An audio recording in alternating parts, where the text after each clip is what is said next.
La création du monde et de l'homme a commencé par un vide absolu. Il n'y avait ni terre, ni ciel, ni lumière. L'univers était enveloppé dans l'obscurité et le silence. Alors Dieu dit que la lumière soit. Et la lumière apparut effectivement. Il sépara la lumière des ténèbres, définissant la lumière comme le jour et les ténèbres comme la nuit. Ainsi s'acheva le premier jour de la création. Au deuxième jour, Dieu créa le ciel en disant qu'il y ait un espace qui sépare les eaux des eaux. Ainsi, le ciel divisa les masses d'eau sur la terre et dans les hauteurs. Au troisième jour, Dieu ordonna que les eaux sous le ciel se rassemblent en un seul endroit et que la terre apparaisse. Ainsi, les eaux s'unirent, créant les mers, tandis que la terre émergea et reçut le nom de terre, et les eaux rassemblées devinrent des mers. Ensuite, Dieu dit que la terre produise des herbes, des semences et des arbres fruitiers. La terre se couvrit de verdure et se remplit d'arbres portant des fruits. Au quatrième jour, Dieu créa des luminaires pour éclairer la terre et déterminer les temps. Il créa 2 grands luminaires, le solaire pour gouverner le jour et le lunaire pour la nuit, les plaçant dans le ciel.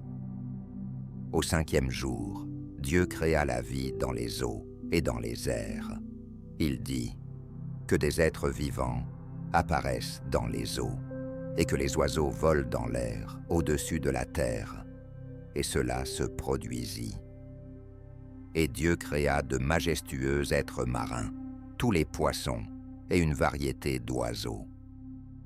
Au sixième jour, Dieu créa les animaux, les bêtes sauvages, les domestiques, ainsi que tous les reptiles. Puis il déclara « Créons l'homme à notre image, afin qu'il règne et se multiplie, remplissant la terre et la gouvernant. » Au septième jour, Dieu acheva son œuvre et se reposa. Il bénit et sanctifia ce jour, car à ce moment-là, il s'était abstenu de tous ses travaux. Dans le magnifique jardin d'Éden, Dieu installa Adam et Ève pour qu'ils en prennent soin.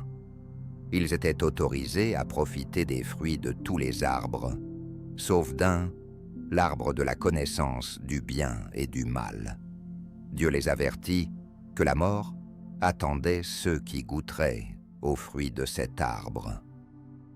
Un jour, un serpent rusé s'approcha d'Ève, surpassant en malice toutes les autres créatures créées par Dieu. Il lui demanda « Dieu a-t-il vraiment interdit de manger les fruits de n'importe quel arbre du jardin ?»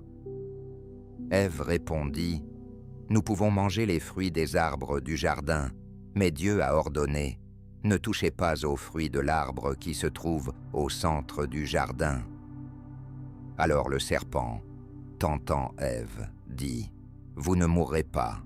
Dieu sait qu'en goûtant aux fruits, vos yeux s'ouvriront et vous deviendrez comme des dieux, connaissant le bien et le mal. » Ève regarda le fruit et réalisa qu'il était beau et capable d'apporter la sagesse.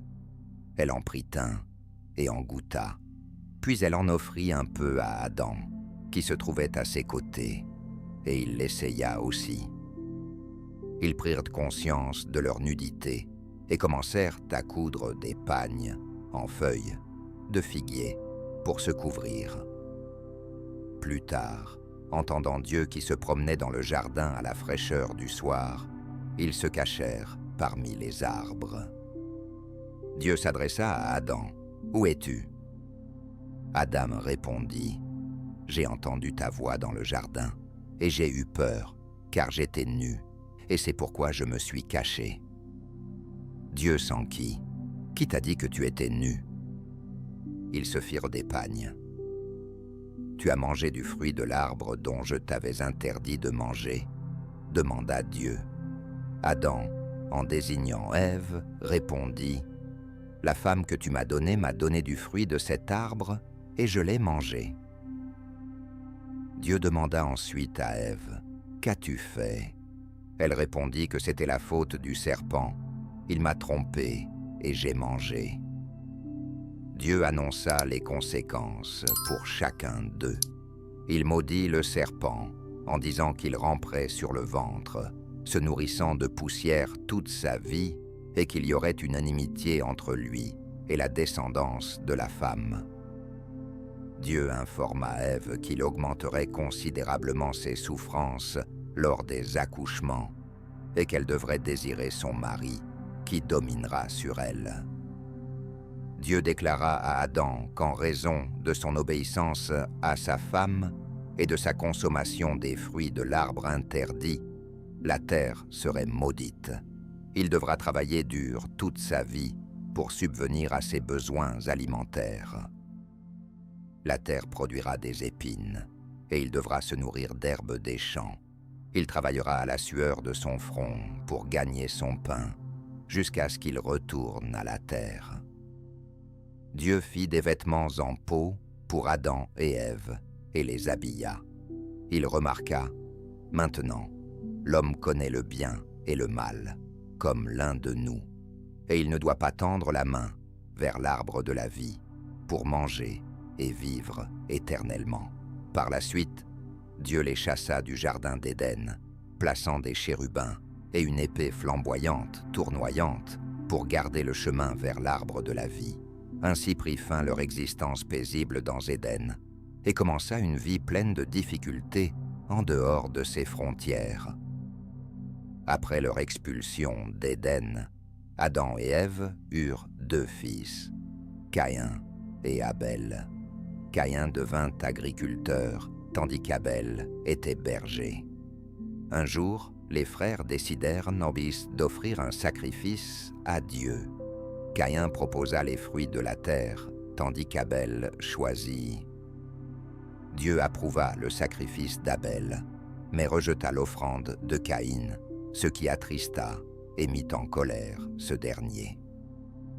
Caïn se tourmenta longtemps avec la question de savoir pourquoi son sacrifice avait été rejeté. Il ressentait de l'injustice et de l'envie envers son frère, voyant comment Dieu favorisait Abel, ce qui intensifiait sa colère. L'envie se transforma en rage, et Caïn commença à avoir des pensées sur la façon de se débarrasser de son frère. Dieu, voyant la colère de Caïn, demanda « Pourquoi es-tu en colère? Si tu fais le bien, tout ira bien.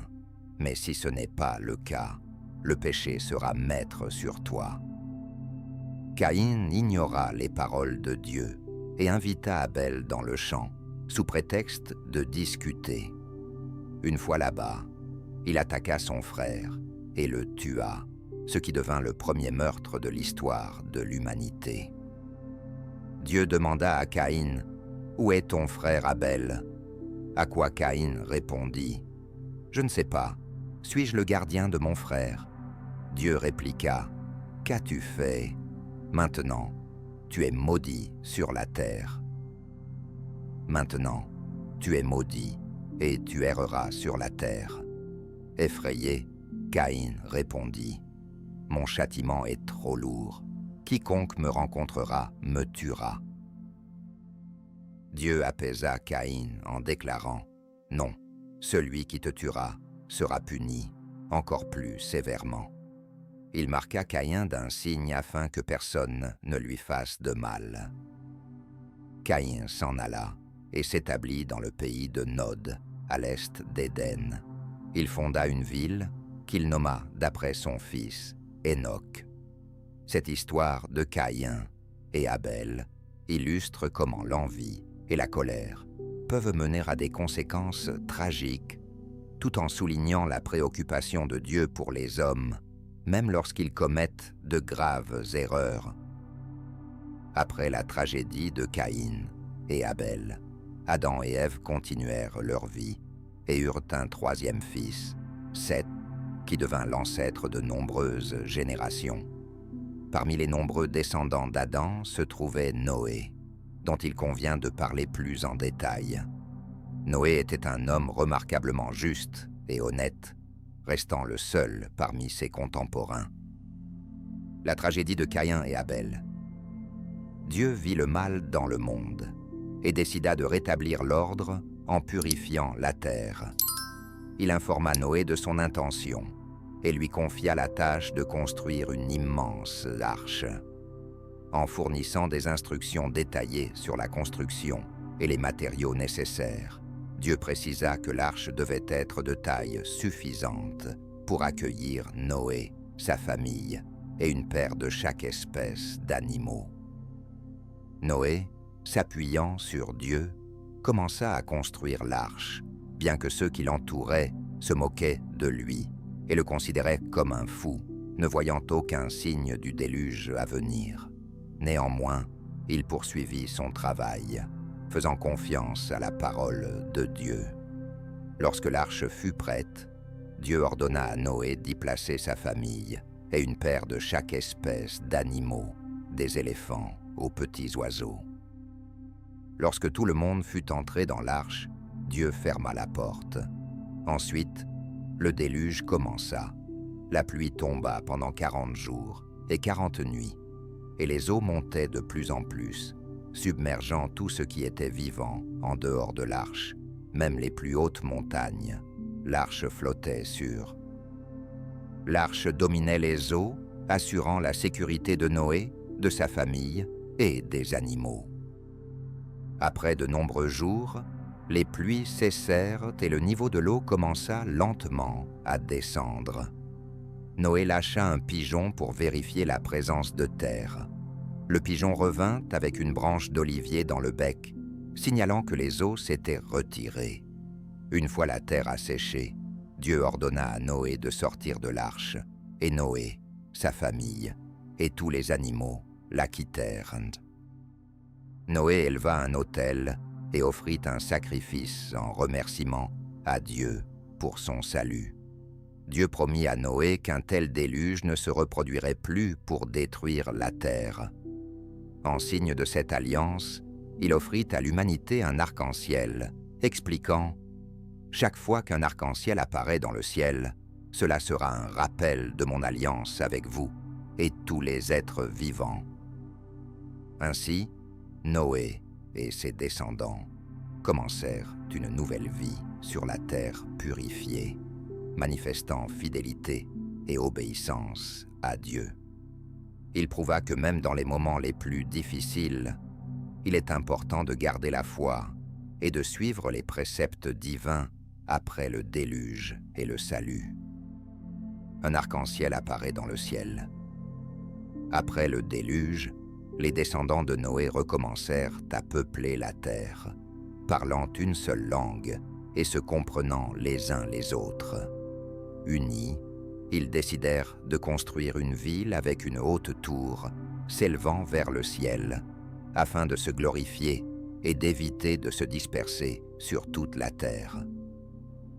Les gens s'installèrent dans la plaine du pays de Shinar, commencèrent à fabriquer et à cuire des briques pour la construction, utilisant de la résine comme liant.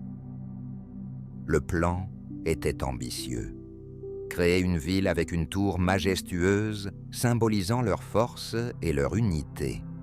La construction de la tour avait à la fois une signification pratique et symbolique. Les gens cherchaient à démontrer leur puissance et leur cohésion. Ils disaient « Rassemblons-nous, construisons une ville et une tour jusqu'aux cieux, afin de préserver notre gloire et de ne pas nous disperser sur la terre. » Dieu observait les actions des hommes et prit conscience de leur fierté et de leur désir d'autonomie. Il remarqua qu'ils formaient un seul peuple avec une seule langue et vit qu'ils continuaient à agir de manière résolue. Pour arrêter la construction, Dieu décida de mélanger leurs langues, privant les gens de la capacité de se comprendre. Cela entraîna le chaos sur le chantier. Les gens parlaient des langues différentes et ne pouvaient pas interagir. Les ouvriers se retrouvèrent incapables de continuer, car ils ne pouvaient pas expliquer leurs actions les uns aux autres. Après le mélange des langues, les gens se dispersèrent sur toute la terre, et la ville avec la tour resta inachevée. Cet endroit fut appelé Babylone, ce qui signifie « mélange », car c'est ici que Dieu changea la langue de tous les hommes. L'histoire de la tour de Babel montre que la fierté et le désir d'unité peuvent avoir des conséquences destructrices. Cette histoire explique pourquoi il existe tant de langues et de cultures différentes dans le monde. Après la tentative de construire la tour et le mélange des langues, les gens furent dispersés sur la terre, ce qui ouvrit la voie à de nouvelles traditions et à la diversité. Parmi ces gens se trouvait Abraham, qui vivait dans cette ville.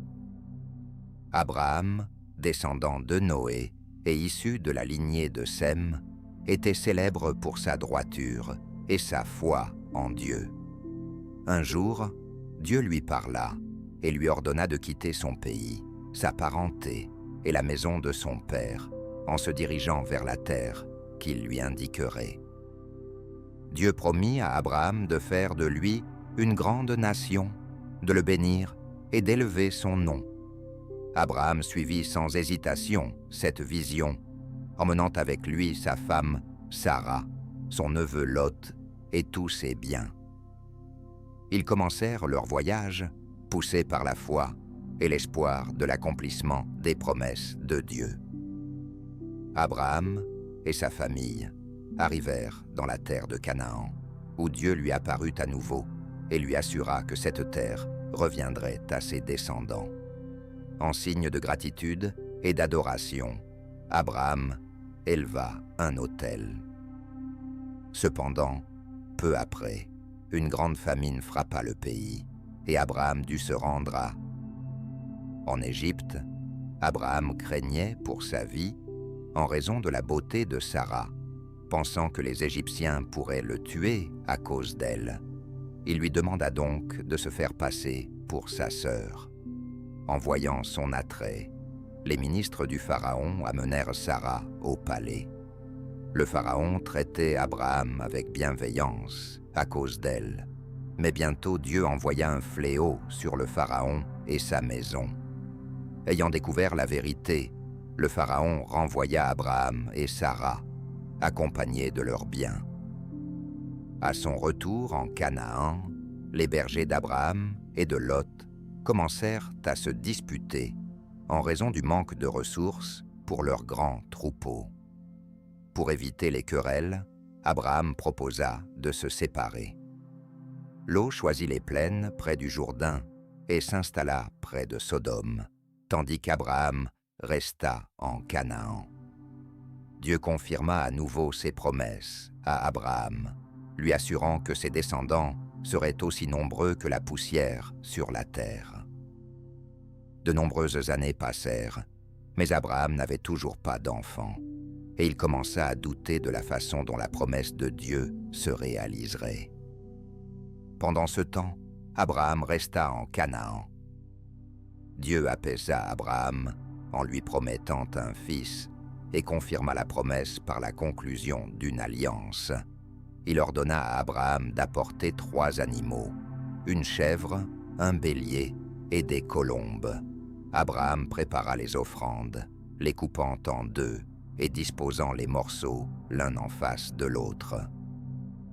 Dieu, apparaissant sous la forme d'une potée fumante et d'une torche ardente, passa entre les morceaux découpés, affirmant l'alliance.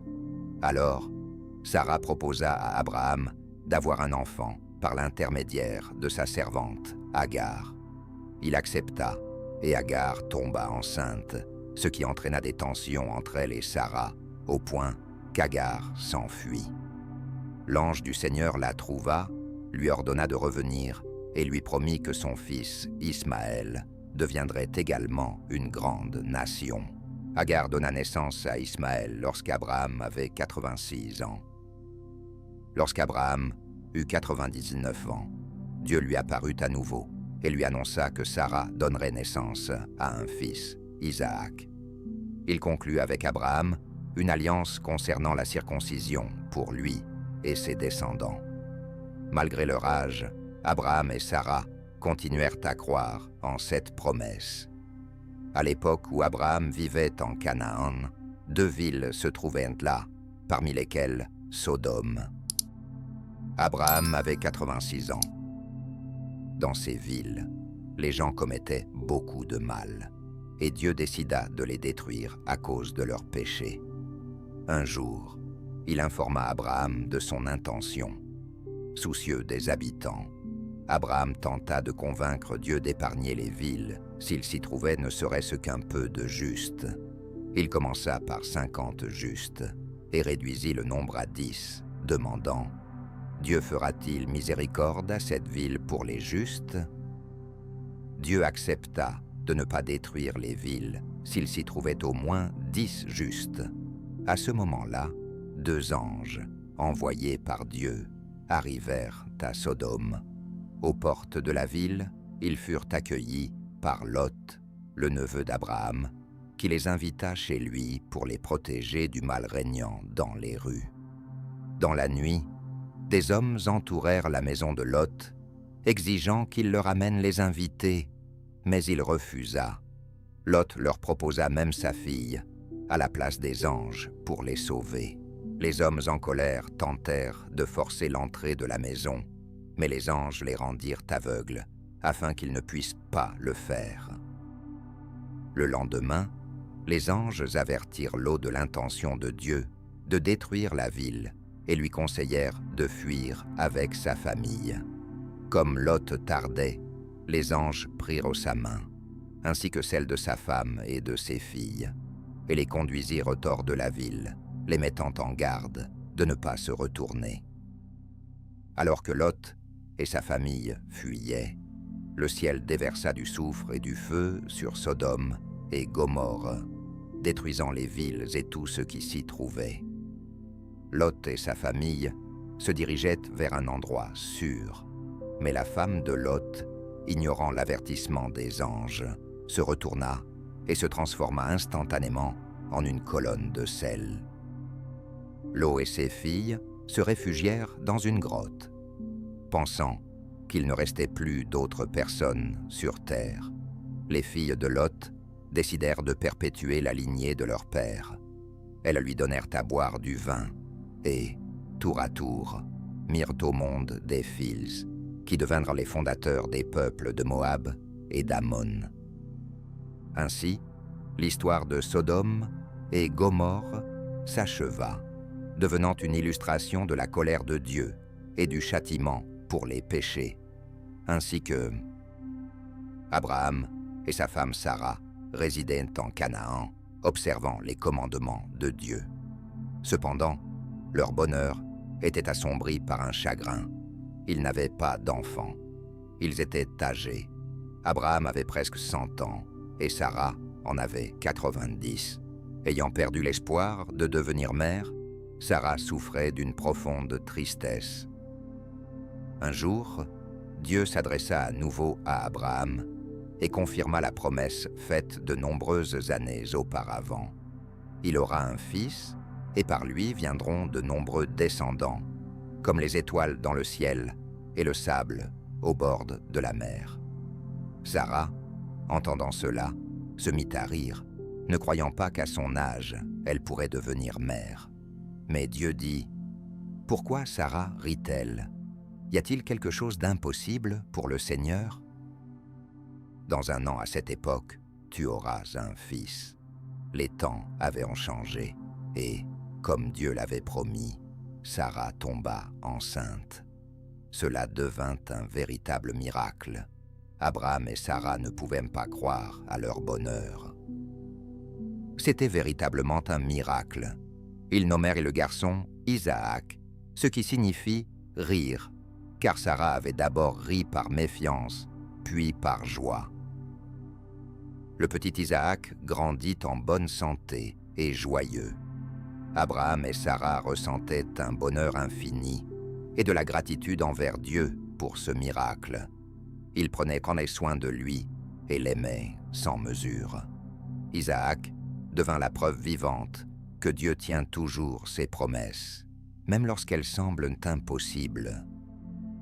L'histoire d'Isaac démontre que la foi et l'espoir peuvent accomplir de véritables miracles, même dans les circonstances les plus difficiles.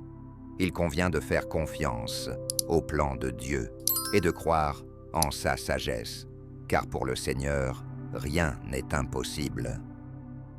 Abraham et Sarah vivaient en Canaan, élevant leur fils tant attendu, Isaac. Il devint une source de joie dans leur vie, l'incarnation de l'espoir et l'héritier des promesses de Dieu. Isaac grandissait en étant un garçon obéissant et aimant, et ses parents ne pouvaient pas être plus heureux.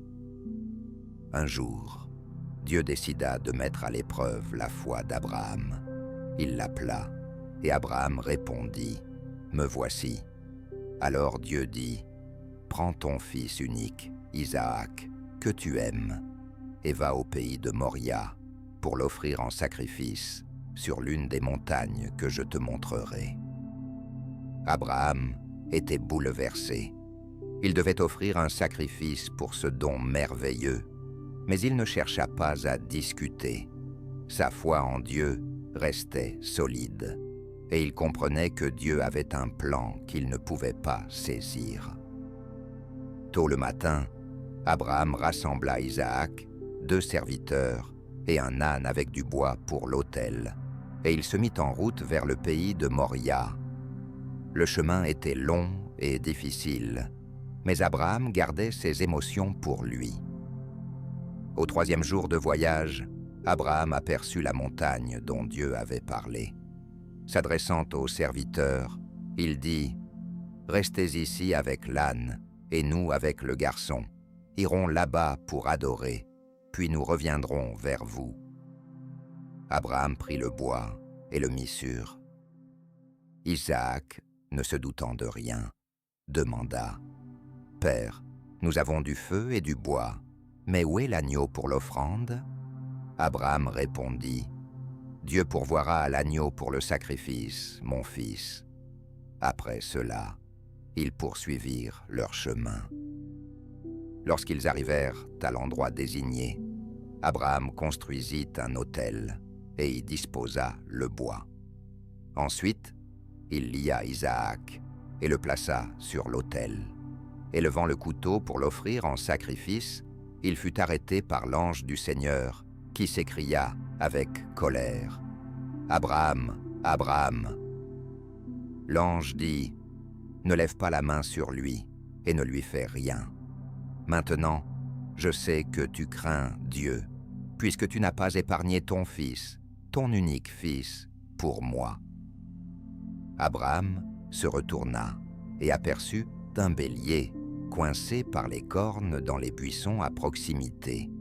Il l'attrapa et l'offrit en sacrifice à la place d'Isaac. Cet endroit, Abraham l'appela Jéhovah-Jireh, ce qui se traduit par « Le Seigneur pourvoira ». L'ange du Seigneur parla à nouveau à Abraham et Abraham se retourna et aperçut à proximité un bélier coincé par les cornes dans les buissons.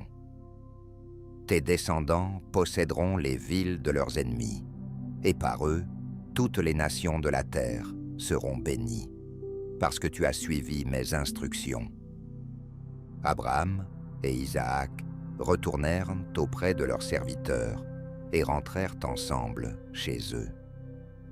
Ce moment d'épreuve souligna la force de la foi d'Abraham et sa disposition à se soumettre à la volonté de Dieu, même lorsque cela semblait difficile. Cette histoire est devenue un symbole de foi et d'obéissance, rappelant la confiance en Dieu dans les situations les plus difficiles. Les années passèrent, et Sarah, la femme d'Abraham, vécut jusqu'à 127 ans. À la fin de ses jours, elle mourut à Kirjat Arba, également appelée Hébron, dans le pays de Canaan. Abraham pleura sa perte et fut reconnu comme un grand prince parmi le peuple, qui lui proposa de choisir n'importe quel endroit. Abraham choisit la grotte de Macpéla, située sur le champ d'Éphron, fils de Tsokar. Il proposa à Éphron de payer pour cet endroit. bien que celui-ci refusa d'abord d'accepter de l'argent. Cependant, Abraham insista et finit par donner à Ephron 400 cycles d'argent. Ainsi le champ et la grotte devinrent la propriété d'Abraham, et il y enterra Sarah avec amour et respect. Après la mort de Sarah, Abraham commença à s'inquiéter de l'avenir de son fils Isaac et décida de lui trouver une épouse parmi son propre peuple, loin des Cananéens parmi lesquels il vivait. Il convoqua son fidèle serviteur Eliezer et lui confia une mission importante, se rendre dans sa terre natale pour chercher une femme pour Isaac. Eliezer, le serviteur fidèle et sage, prit avec lui 10 chameaux et de nombreux cadeaux, se dirigeant vers la ville de Nahor, où vivait le frère d'Abraham. Il pria Dieu de l'aider dans sa recherche et demanda un signe. La jeune fille, à qui il demanderait de l'eau, devrait non seulement lui donner à boire, mais aussi offrir une boisson pour ses chameaux. Ainsi, il saurait que c'est elle que Dieu a choisie pour Isaac. Lorsqu'Eliezer arriva au puits, à l'extérieur de la ville, il rencontra une belle jeune fille nommée Rebecca, fille de Bethuel, fils de Nahor. Il lui demanda de l'eau de sa cruche, et elle ne se contenta pas de le désaltérer, mais donna également à boire à tous les chameaux. C'était exactement le signe qu'il attendait. Eliezer lui offrit des bijoux en or et s'informa sur sa famille. Apprenant qu'elle appartenait au clan d'Abraham, il loua Dieu. Eliezer arriva chez Bethuel et exposa sa mission. La famille de Rebecca, y compris son frère Laban, l'écouta attentivement et accepta le mariage. Rebecca prit également la décision de partir avec Eliezer pour devenir la femme d'Isaac. Après cela, ils prirent la route et bientôt le caravane retourna auprès d'Abraham.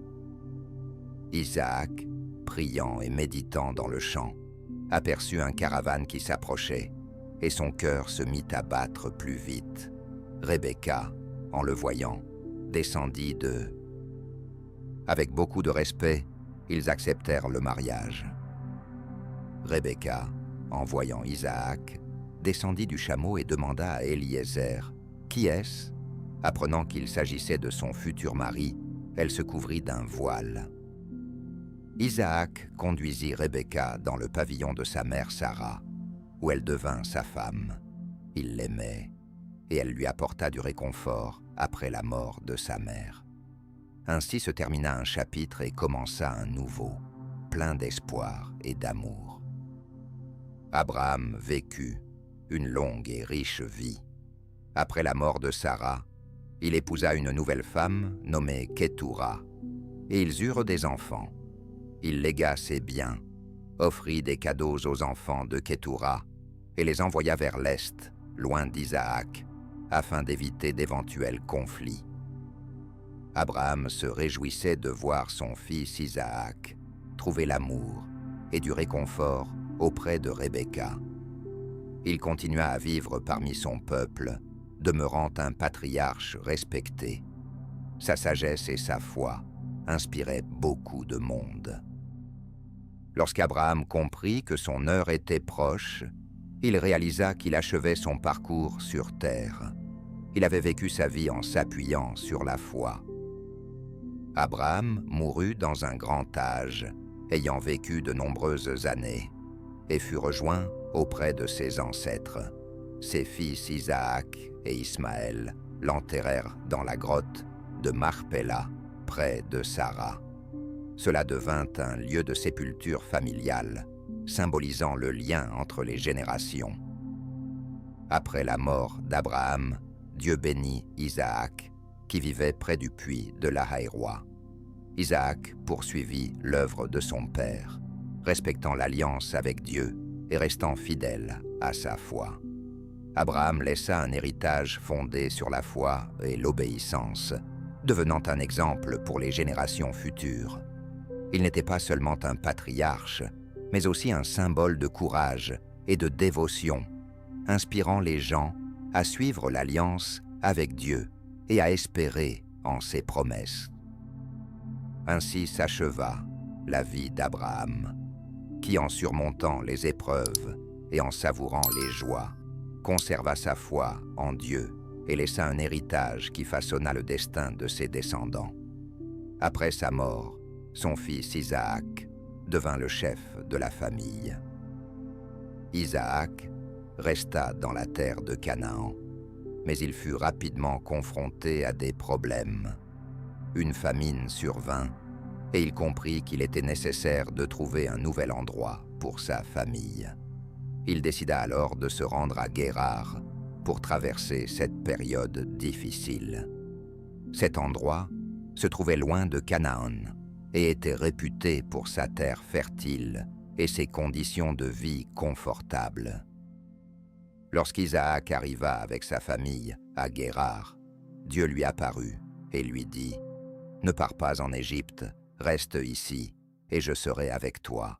Je te bénirai ainsi que tes descendants, comme j'ai promis à ton père Abraham. » Isaac, suivant l'instruction de Dieu, décida de rester à Guérar, s'appuyant sur sa protection et sa bénédiction. Isaac se souvenait de la façon dont son père Abraham s'était auparavant déplacé, et il réalisait que les habitants locaux pourraient tenter de le tuer à cause de sa belle femme Rebecca. Par conséquent, tout comme l'avait fait Abraham, il décida de présenter Rebecca comme sa sœur plutôt que comme sa femme, espérant ainsi. Il espérait qu'ainsi il pourrait éviter des problèmes. Pendant un certain temps, tout était calme. Cependant, un jour, le roi des Philistins, Abimélec, vit Isaac et Rebecca interagir l'un avec l'autre et soupçonna qu'ils étaient trop proches pour être frères et sœurs. Il convoqua Isaac et lui demanda « Pourquoi as-tu dit que Rebecca est ta sœur? C'est ta femme. » Isaac avoua qu'il avait menti par peur pour sa vie.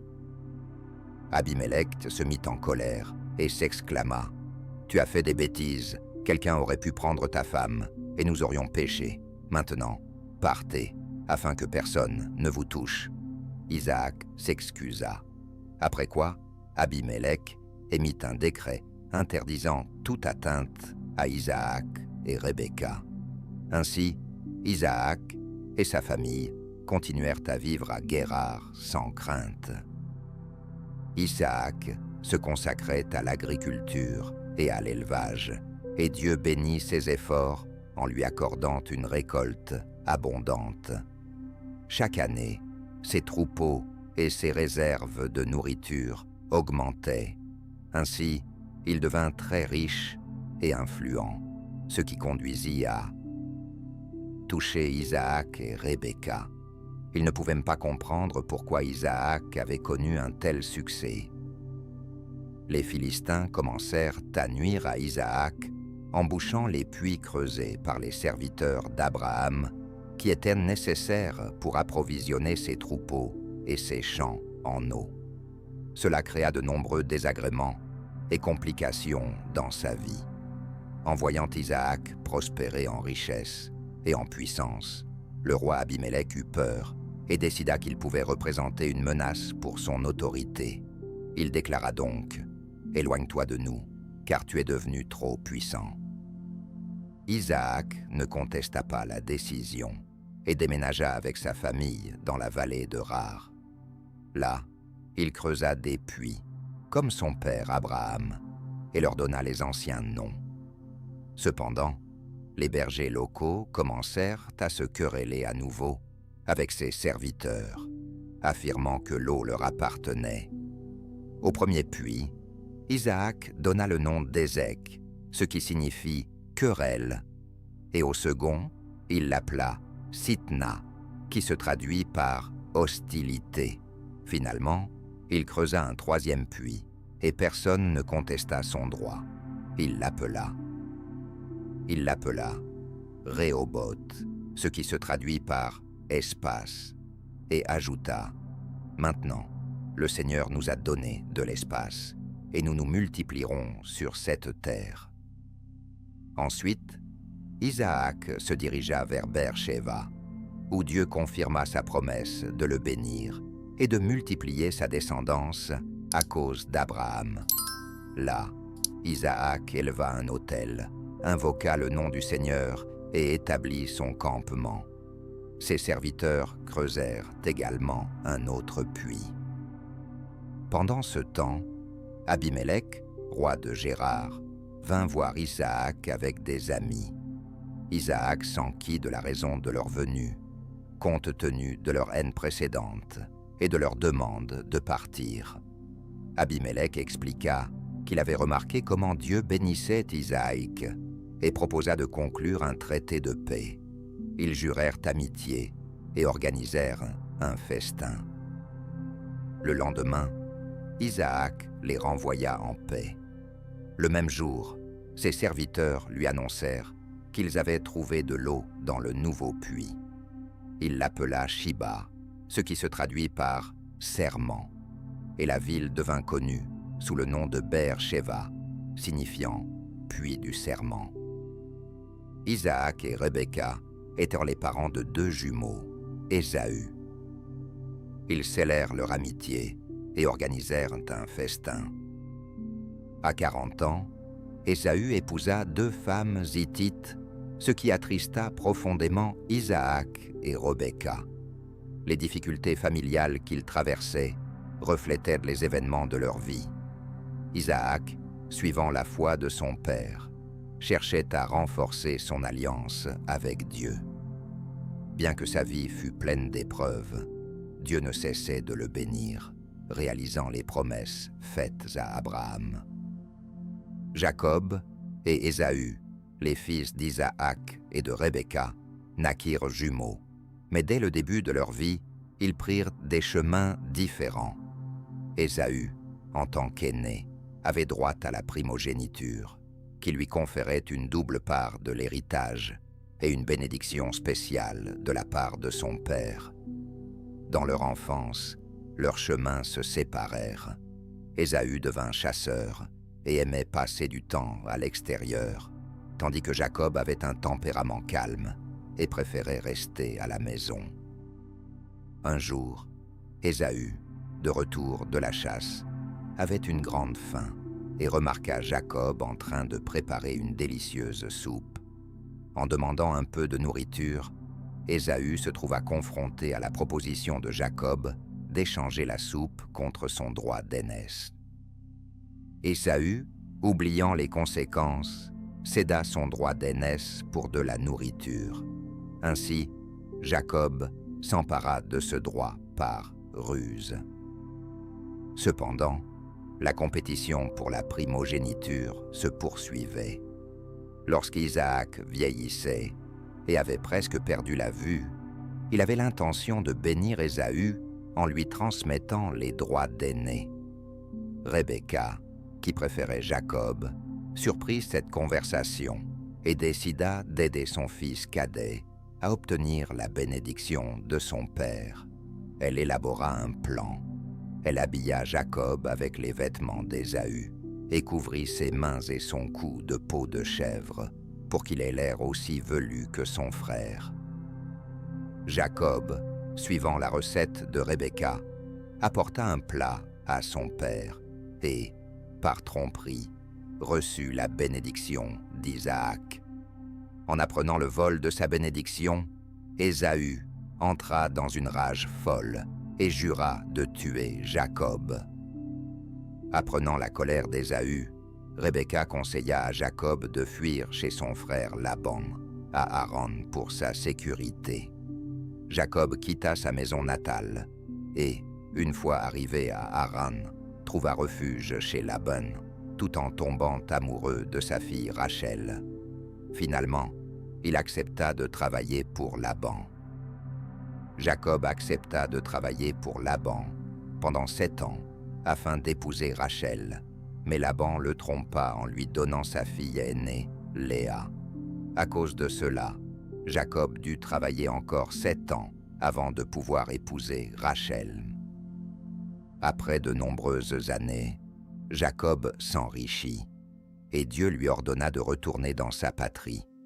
Jacob était inquiet à l'idée de rencontrer Ésaü, mais pendant son voyage, il connut une transformation spirituelle. Il lutta toute la nuit avec un inconnu, qui s'avéra être un ange, et finalement, celui-ci le bénit en lui changeant son nom en Israël. Lorsque Jacob rencontra Ésaü, il ressentit de la peur, mais Ésaü lui pardonna, et une réconciliation s'installa entre eux. Par la suite, Jacob s'établit dans le pays de Canaan, où sa descendance commença à croître et à prospérer. L'histoire de Jacob et Ésaü est remplie d'intrigues, de tromperies et de rédemption. Elle illustre que même les relations fraternelles les plus complexes peuvent conduire au pardon et à la réconciliation si la volonté de Dieu s'y manifeste. Jacob devint le père de 12 fils, parmi lesquels se trouvait Joseph, qui était. L'histoire de Jacob et Ésaü est remplie d'intrigues, de tromperies et de thèmes de rédemption. Joseph, le fils de Rachel, la femme bien-aimée de Jacob, bénéficiait d'une attention particulière de la part de son père, ce qui le distinguait de ses frères. Jacob lui offrit une tunique à motifs multicolores, ce qui suscita l'envie et la haine chez les autres fils. Joseph faisait des rêves inhabituels. Dans l'un d'eux, il voyait son faisceau de blé se tenir droit, tandis que les faisceaux de ses frères s'inclinaient devant lui. Dans un autre rêve, le soleil, la lune et 11 étoiles se prosternaient devant lui. Ces visions annonçaient sa future supériorité sur ses frères et exacerbaient leur colère. Un jour, lorsque Joseph se rendit auprès de ses frères, ils décidèrent de l'éliminer. Au départ, ils voulèrent le tuer, mais ensuite Juda proposa de vendre Joseph à des marchands se dirigeant vers l'Égypte. Finalement, il fut vendu pour 20 pièces d'argent, et sa tunique multicolore fut tachée de sang de chèvre et rapportée à leur père. Ils déclarèrent que Joseph avait été dévoré par des animaux sauvages. Jacob sombra dans le chagrin, tandis que Potiphar, furieux, fit jeter Joseph en prison. Jacob était profondément affligé, tandis que Potiphar, en colère, fit jeter Joseph en prison. Cependant, même là, Joseph ne se laissa pas abattre. Grâce à la bénédiction de Dieu, il prit rapidement le contrôle de toutes les affaires de la prison. Un jour, 2 prisonniers s'adressèrent à Joseph et partagèrent leurs rêves étranges. Possédant le don d'interpréter les rêves, Joseph déchiffra leurs visions. En conséquence, l'un des détenus, le chef des échansons du Pharaon, fut rétabli dans ses fonctions. 2 ans plus tard, le Pharaon fit des rêves inquiétants que personne ne pouvait déchiffrer. L'échanson se souvint de Joseph et suggéra au Pharaon de faire appel à lui. Joseph interpréta les rêves, prédisant qu'il le placerait au 2e rang en Égypte, devenant ainsi le gouverneur du pays. Pendant les années de famine, Joseph était en charge de la distribution des réserves de céréales. Bientôt, le manque de nourriture atteignit la Canaan, où vivaient ses frères avec leur père. Jacob décida d'envoyer ses fils en Égypte pour chercher de la nourriture. Lorsque les frères arrivèrent auprès de Joseph, ils ne le reconnurent pas. En les reconnaissant, Joseph décida de tester leur comportement en les accusant d'espionnage et en exigeant qu'ils ramènent leur plus jeune frère, Benjamin. De retour chez eux, malgré l'inquiétude de Jacob, les frères décidèrent d'emmener Benjamin avec eux. Les frères, avec leur père Jacob, décidèrent d'envoyer les fils en Égypte pour chercher du pain. Lorsque Joseph rencontra Benjamin, Il organisa un festin pour les frères, mais cacha sa coupe en argent dans le sac de Benjamin. Le matin suivant, ils furent rattrapés et accusés d'avoir volé la coupe. Les frères, déconcertés, retournèrent auprès de Joseph et, dans un désespoir total, lui demandèrent de les épargniser, offrant de se mettre en esclavage à la place de Benjamin. Émus par leur sincère repentir, Joseph leur révéla qui il était vraiment. Au début, ils n'arrivaient même pas à croire leurs yeux et ressentaient de la peur, mais Joseph les rassura en déclarant que cela faisait partie du plan de Dieu pour sauver leur famille. Il les invita, y compris Jacob, à déménager en Égypte. Toute la famille de Jacob s'y installa, et Joseph leur offrit les meilleures terres de Goshen. Jacob vécut encore 17 ans en Égypte, puis il mourut en bénissant ses fils et petits-enfants. Joseph pardonna à ses frères et leur assura une vie en Égypte. Il vécut une longue et heureuse vie, se souvenant toujours que toutes les épreuves étaient un mouvement vers l'accomplissement du plan de Dieu. De nombreuses années plus tard, les descendants d'Israël devinrent un peuple nombreux. Un nouveau pharaon, qui ne connaissait pas Joseph, eut peur de leur nombre et entreprit de les opprimer, les faisant travailler comme esclaves pour construire des villes et des pyramides. Malgré les conditions horribles, les Israélites continuaient d'augmenter en nombre. Le pharaon, inquiet de cette croissance, prit des mesures encore plus sévères, ordonnant de tuer tous les nouveau-nés garçons israélites. C'est à ce moment-là qu'un garçon naquit, et ses parents trouvèrent un moyen de sauver sa vie. Lorsque le cachet devint impossible, sa mère le mit dans un panier en osier et le laissa flotter sur le Nil, espérant la miséricorde de Dieu. La fille du pharaon tomba sur le panier alors qu'elle se baignait dans la rivière, et en entendant les pleurs du bébé, elle ressentit de la compassion pour lui. Elle décida de l'adopter et l'appela Moïse, ce qui signifie « tirer de l'eau ». Grâce à l'ingéniosité de la mère de Moïse, elle devint sa nourrice, si bien que Moïse grandit dans le palais du pharaon, recevant une éducation tout en étant conscient de ses origines israélites. Lorsque Moïse grandit, que signifie l'expression « tirer de l'eau » ? Lorsque Moïse grandit, il fut témoin de la brutalité d'un Égyptien envers un Israélite et ne put s'empêcher de tuer l'Égyptien. À cause de cela, il dut fuir dans le désert pour échapper à la colère du pharaon. Il trouva refuge dans le pays de Madian et devint berger, puis épousa Séphora, la fille du prêtre local Jéthro.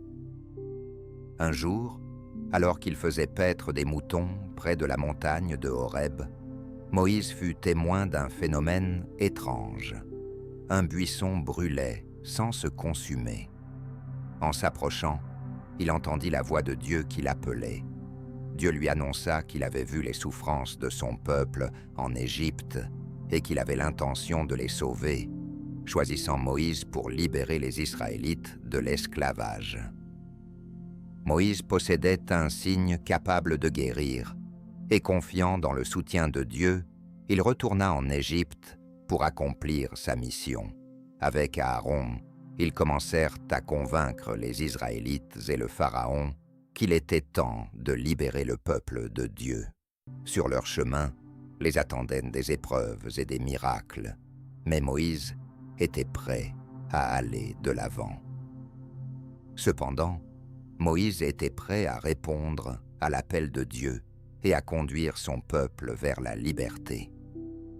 Aaron retourna en Égypte pour accomplir la volonté de Dieu et libérer les Israélites. Ils s'approchèrent du Pharaon et lui transmirent le message. « Laisse aller mon peuple, afin qu'il me serve dans le désert. » Cependant, le Pharaon refusa de les laisser partir et compliqua leur travail en les obligeant à rassembler eux-mêmes la paille pour les briques. Dieu décida de démontrer sa puissance à travers Moïse et Aaron pour contraindre le Pharaon à libérer les Israélites. Pour cela, il envoya 10 fléaux terrifiants sur l'Égypte, chacun étant encore plus horrible que le précédent. Le premier fléau, l'eau se transforma en sang. Moïse frappa les eaux du Nil avec son bâton, et tout leur contenu devint du sang. Les poissons périrent, et l'eau devint impropre à la consommation. Le deuxième fléau, les grenouilles. Ces créatures sortirent des rivières et envahirent les maisons, les palais et les chambres des Égyptiens. Le Pharaon demanda à Moïse de prier Dieu pour qu'il enlève ce fléau, mais ensuite, il refusa à nouveau de laisser partir le peuple. Le troisième fléau, les moustiques. Moïse frappa le sol avec son bâton, et toute la poussière se transforma en moustiques, tourmentant les hommes et les animaux. Le quatrième fléau, les mouches. L'Égypte fut envahie par une nuée de mouches qui envahirent les maisons et les palais. Cependant, la terre de Goshen, où vivaient les Israélites, resta intacte.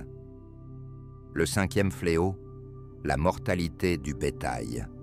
Tous les animaux des Égyptiens tombèrent malades et moururent, tandis que le bétail des Israélites resta en bonne santé. Le sixième fléau, les ulcères. Moïse et Aaron prirent de la suie de la fournaise et la dispersèrent dans l'air, provoquant ainsi un châtiment. Des ulcères douloureux apparurent sur les hommes et les animaux, causant une souffrance insupportable. Le septième fléau, la grêle. Moïse leva les mains vers le ciel, et une terrible tempête s'abattit avec de la grêle, dévastant les champs et tuant des hommes et des animaux. La terre de Goshen resta la seule épargnée. Le huitième fléau, la sauterelle. Dieu envoya des sauterelles qui détruisirent tout ce qui avait survécu à la grêle. Le désespoir s'empara de l'Égypte, mais le Pharaon ne libéra toujours pas les Israélites. Le neuvième fléau, les ténèbres. Une obscurité épaisse s'installa en Égypte, rendant impossible pour les gens de voir et ceux qui les entouraient, et ils restèrent enfermés dans leurs maisons. Cependant, dans la terre de Goshen, le soleil brillait. Le huitième fléau, la sauterelle. Pendant la journée, l'obscurité régnait en Égypte. Le dixième fléau, la mort des premiers-nés, qui devint le plus terrible des fléaux. Dieu annonça que, cette nuit-là, les premiers-nés des Égyptiens, du fils du Pharaon jusqu'au bétail, mourraient. Cependant, il ordonna aux Israélites de sacrifier un agneau et de marquer les linteaux de leur maison avec son sang, afin que l'ange de la mort passe au-dessus de ces maisons. Ayant perdu son premier-né, le Pharaon tomba dans l'horreur. Dans la nuit, il appela Moïse et Aaron et leur dit « Allez et servez votre Dieu, comme vous l'aviez prévu. Emmenez vos gens et vos animaux. » Ainsi, les Israélites furent enfin libérés et, prenant avec eux l'or et l'argent que leur avaient donné les Égyptiens, ils prirent la route. Dieu les guida le jour dans une colonne de nuée et la nuit dans une colonne de feu. Ayant quitté l'Égypte en hâte, ils commencèrent leur voyage vers la terre promise. Ainsi s'acheva leur longue et difficile période d'esclavage, ouvrant une nouvelle chapitre dans la vie du peuple de Dieu. Après que le Pharaon eut libéré les Israélites, ils commencèrent leur chemin hors d'Égypte. Dieu les guida. Dieu guida les Israélites à travers le désert, dans une colonne de nuée le jour et dans une colonne de feu la nuit, afin qu'ils puissent se déplacer tant en plein jour qu'à la tombée de la nuit. En se dirigeant vers la mer Rouge, Les Israélites furent confrontés au fait que le Pharaon avait soudainement changé d'avis et avait décidé de reprendre ses esclaves. Il rassembla son armée et se lança à leur poursuite avec des chars. Lorsque les Israélites aperçurent les Égyptiens, ils eurent peur et commencèrent à se plaindre à Moïse. « Il vaudrait mieux pour nous rester esclaves en Égypte que de périr ici dans le désert. » Mais Moïse leur répondit, « N'ayez pas peur, restez simplement là et observez le salut du Seigneur. Dieu se battra pour vous. » Dieu ordonna à Moïse de lever son bâton au-dessus de la mer. Dès que Moïse s'exécuta, les eaux de la mer Rouge se séparèrent, ouvrant aux Israélites un chemin sec. Ils avancèrent au fond de la mer, entourés de murs d'eau de chaque côté. Les Égyptiens les suivirent, mais Dieu entrava leur progression en ralentissant les chars. Lorsque les derniers Israélites atteignirent l'autre rive, Dieu ordonna à nouveau à Moïse de lever son bâton au-dessus de la mer. L'eau retourna à sa place d'origine, et l'armée égyptienne. Les Israélites trouvèrent un chemin sec et furent sauvés. Après avoir traversé le pont, les Israélites commencèrent à se plaindre du manque d'eau. Moïse pria Dieu, et Dieu lui montra un arbre qu'il jeta dans l'eau amère, la transformant en eau douce et potable. Ensuite, ils commencèrent à se plaindre à nouveau de la faim. Dieu leur envoya de la manne, le pain céleste, qu'ils trouvaient sur le sol chaque matin. Et le soir, des cailles s'approchaient de leur camp. Cependant, Dieu ne leur fournissait cela que pour un jour, à l'exception du sabbat, afin de tester leur foi et leur obéissance. Au cours de leur voyage à travers le désert, ils furent à nouveau confrontés à un manque d'eau à Massa et Meriba. Le peuple commença à se plaindre, et Dieu ordonna à Moïse de frapper la roche avec son bâton. Un flot d'eau jaillit alors de la roche, permettant aux gens d'étancher leur soif. À Réphidim, les Israélites rencontrèrent un ennemi armé. Moïse monta au sommet de la colline, avec le bâton de Dieu dans les mains, tandis que Josué dirigeait l'armée des Israélites pendant que Moïse. À Réphidim, les Israélites combattirent Amalek. Les Israélites remportèrent la victoire tant que Moïse gardait les mains levées, mais ils subissèrent des revers lorsqu'il les abaissait. Aaron et Hur soutenaient les mains de Moïse jusqu'au coucher du soleil, ce qui conduisit au succès des Israélites dans la bataille. Moïse retrouva à nouveau son beau-père Jéthro, qui était venu dans le désert avec sa femme et les filles de Moïse. Jéthro lui donna un précieux conseil, de nommer des juges pour trancher les petits litiges, laissant ainsi Moïse libre de s'occuper des affaires plus importantes et de s'adresser à Dieu pour obtenir de l'aide. Ainsi se poursuivit le voyage des Israélites à travers le désert, riche en épreuves et en miracles, au cours desquels Dieu manifesta à maintes reprises sa puissance et son souci pour son peuple. Après un long voyage à travers le désert, les Israélites arrivèrent enfin au pied de la montagne du Sinaï. Là, Dieu décida d'établir une alliance avec eux et de leur remettre ses lois.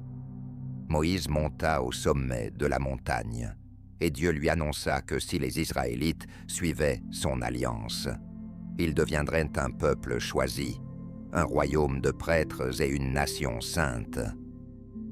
Moïse transmit ces paroles au peuple.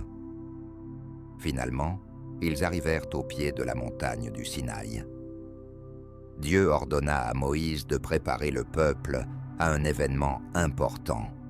Dans 3 jours, il descendra sur la montagne du Sinaï pour établir un contact direct avec eux. Pendant ces 3 jours, les Israélites se préparèrent en se purifiant, en lavant leurs vêtements et en s'abstenant de certaines activités. Enfin, le troisième jour arriva. Tôt le matin, des tonnerres et des éclairs retentirent sur la montagne, et un épais nuage enveloppa son sommet. Un puissant son de trompette se fit entendre, et le peuple trembla de peur. Moïse conduisit les Israélites hors du camp jusqu'au pied de la montagne. Le Sinaï était en feu, car le Seigneur y était descendu dans les flammes. La fumée s'élevait comme celle d'une fournaise, et la montagne tremblait fortement. Le son de la trompette s'intensifia pendant que Moïse parlait avec Dieu, et celui-ci lui répondait d'une voix profonde.